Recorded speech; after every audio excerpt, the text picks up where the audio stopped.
अस्सलाम वालेकुम, welcome back to another video. और आज की वीडियो काफ़ी ज़्यादा इंपॉर्टेंट होने वाली है क्योंकि पोर्चुगल में रिसेंटली कुछ न्यूज़ सर्कुलेट कर रही हैं पाकिस्तानियों के दरमियान भी, और बाहर से भी लोग जो यूरोपियन कंट्रीज़ में पाकिस्तानी रह रहे हैं उनमें भी ये खदशा काफ़ी ज़्यादा पाया जा रहा है कि पोर्चुगल में इमिग्रेशन क्लोज़ हो रही है। तो आज हम इस टॉपिक पर बात करेंगे और ये भी बात करेंगे कि इन केस अगर इमिग्रेशन क्लोज़ नहीं होती तो हम पर क्या क्या सख्तियाँ हम लोग फेस कर सकते हैं। इस वीडियो को एंड तक लाजमी देखिएगा क्योंकि ये वीडियो बहुत इंपॉर्टेंट होने वाली है। Let's start the video. अगर आप हमारे चैनल पर नए हैं तो काइंडली इस वीडियो को लाइक करें और हमारे चैनल को सब्सक्राइब करें। इस सवाल का जवाब देने से पहले कि पोर्चुगल में इमिग्रेशन क्लोज हो रही है नहीं हो रही, हमें थोड़ा सा पीछे हिस्ट्री में जाना पड़ेगा ये जानने के लिए कि पोर्चुगल में इमिग्रेशन इतनी आसान किस बंदे की वजह से थी।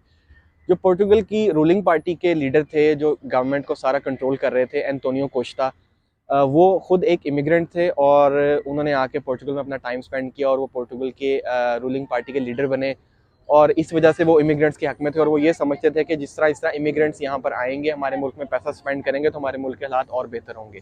लेकिन अब रिसेंटली उन पर करप्शन के कुछ इल्ज़ामात लगे हैं जिनकी वजह से उन्होंने रिज़ाइन कर दिया है और वो उनकी जो उन्होंने असम्बली है वो बिल्कुल जो डिज़ोल्व कर दिया। अब इस टाइम सिस्टम ये चल रहा है कि 10 मार्च को यहाँ पर इलेक्शंस हैं और जो अपोजिशन पार्टी के लीडर हैं वो बिल्कुल भी इमिग्रेंट्स के हक में नहीं है। वो ये समझते हैं कि यहाँ पे बहुत ज़्यादा इमिग्रेंट्स ने रश डाल दिया है, यहाँ पे इतने ज़्यादा मसले क्रिएट हो गए हैं, पोर्चुगीज़ लोगों के लिए मसले हो रहे हैं और उनकी पॉपुलेशन डिक्लाइन कर रही है, इमिग्रेंट्स की पॉपुलेशन इंक्रीज़ कर रही है, जिसकी वजह से काफ़ी हद तक जो पोर्टुगीज़ तबका है वो भी इस बात को लेके कंसर्न्ड है और अपोजिशन पार्टी जो है वो इसी चीज़ का फ़ायदा उठा के इस चीज़ को हवा दे के पावर में आने की कोशिश कर रही है। एक चीज़ मैं यहाँ पे क्लियर कर दूँ कि पोर्चुगल में अभी इमिग्रेशन क्लोज करने का कोई फैसला नहीं किया गया, लेकिन जो अपोजिशन पार्टी के लीडर हैं वो यही कह रहे हैं कि जिस दिन मैं पावर में आ गया मैंने इन सब चीज़ों को साफ़ कर देना है, सारे इमिग्रेंट्स को साफ़ कर देना है। लेकिन जो मेरा पर्सनल पर्सपेक्टिव ये है कि ये सब कुछ करना इतना आसान नहीं है। ये लोग सिर्फ पावर में आने के लिए जो इलेक्शन मैनिफेस्टो होता है एक अपना हर बंदे का, जिस तरह हमारे मुल्क में भी बहुत सारे लीडर्स बहुत सारे वादे करते हैं, लेकिन जब वो गवर्नमेंट में आते हैं तो रियलिटी उनको पता लगती है कि ये सब करना इतना आसान नहीं है।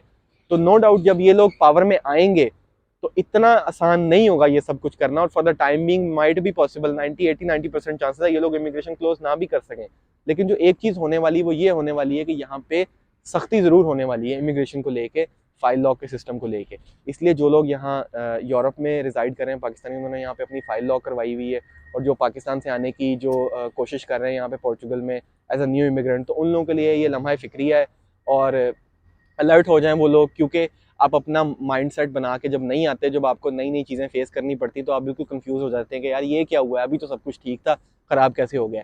इसलिए ये दिमाग में अपने चीज़ रख लें कि हालात माइट भी पॉसिबल आगे थोड़े ख़राब हो सकते हैं इमिग्रेंट्स के लिए, स्पेशली हम पाकिस्तानियों के लिए।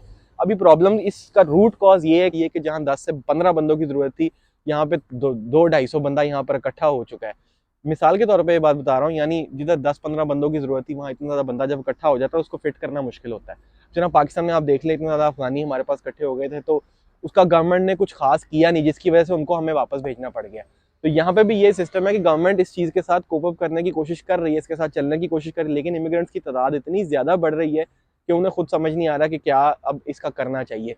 3.5 लाख कैंडिडेट जो केसेज है वो अभी तक पेंडिंग है, जिन लोगों ने अपनी फाइल लॉक करवाई हुई है। अभी वो जो नया इदारा सेफ की जगह जो आयमा, जो इमिग्रेशन इनका इदारा जो इमिग्रेशन मैटर्स को डील करता है, वो आया है। अब उनके बारे में न्यूज़ सर्कुलेट कर रही थी कि वो पहले 4 महीनों में सब कुछ सही कर देंगे, लेकिन अब खबर आ रही है कि 2025 तक जो है वो केसेस को ख़त्म नहीं कर सकते। 2025 लग जाएगा ये पेंडिंग केसेस पूरे करने के लिए। तो इससे आप हिसाब लगा सकते हैं कि यहाँ पे इमिग्रेंट्स की तादाद कितनी ज़्यादा हो चुकी है।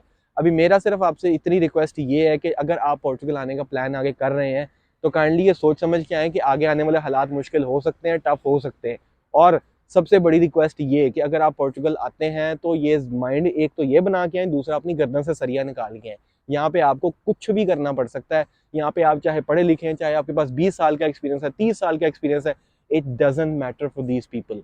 यहाँ पे आपको चाहे सफाई करने का काम मिले, यहाँ पे आपको कुछ मिले, यहाँ पे आपको कुछ नहीं मिले, आपको हर तरह से सर्वाइव करना है। अपनी जेब भर के आए, मुंह उठाकर मत आए, क्योंकि इस मुल्क की इज्जत करें, ठीक है, इस मुल्क के साथ इंसाफ करें, क्योंकि ये वाहिद मुल्क है पूरी दुनिया में जो आपको इज्जत दे रहा है, जो आपको इज्जत के साथ एक्सेप्ट कर रहा है। आप दुनिया में कहीं भी चले जाएं, आप यूके का लोग बहुत कहते हैं यूके में ऐसा, यूके में वैसा, यूके आपकी जेब निचोड़ लेता है एक दफा फीस के मामले में, एट दी एंड नेशनलिटी फिर उन्होंने आपको नहीं देनी।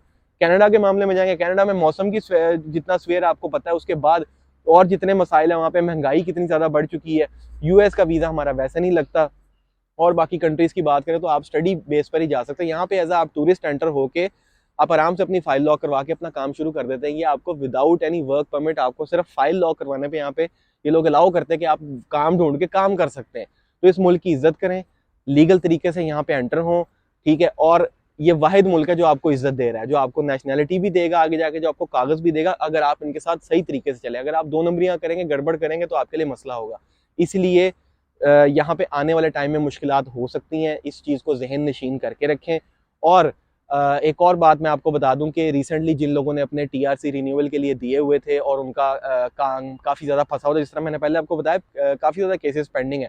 उनमें से एक हमारे भाई थे जिन्होंने 15 नवंबर को अपना बायोमेट्रिक दिया था और उनका कार्ड रिन्यू नहीं होना था, उनका फर्स्ट कार्ड आना था। उनका आज कार्ड आ चुका है और आहिस्ता आहिस्ता जनवरी में जो है वो जितने भी पेंडिंग केसेस के कार्ड जिन्होंने रिन्यूअल के लिए दिए हुए हैं और जिनके नए का पहली दफ़ा कार्ड आने, वो जनवरी के मंथ से आना शुरू हो जाएंगे। तो ये थी आज की वीडियो। अगर आपका कोई भी क्वेश्चन है पोर्चुगल की इमिग्रेशन से रिलेटेड या पोर्चुगल के हालात से रिलेटेड, तो आप कमेंट सेक्शन में उसको लिख के हमसे पूछ सकते हैं, आप हमें ईमेल भी कर सकते हैं। तो फिर से एक दफ़ा कह रहा हूँ, अपना माइंड बना कर आए, यहाँ पर हालात वैसे नहीं जैसे दिखते हैं। कीप सपोर्टिंग अस, और इस वीडियो को लाइक करें और हमारे चैनल को सब्सक्राइब करें, हमें आपकी सपोर्ट की बहुत ज़्यादा ज़रूरत है। और I also would like to apologise कि हमारी जो लॉन्ग वीडियोज़ है वो काफ़ी लेट आती है, क्योंकि यहाँ पे वर्क लाइफ बैलेंस को मेंटेन करना काफ़ी मुश्किल है। इंशाल्लाह नेक्स्ट वीडियो में मिलेंगे एक इसी तरह के इंपॉर्टेंट टॉपिक के साथ। टिल देन सी यू, अल्लाह हाफ़िज़।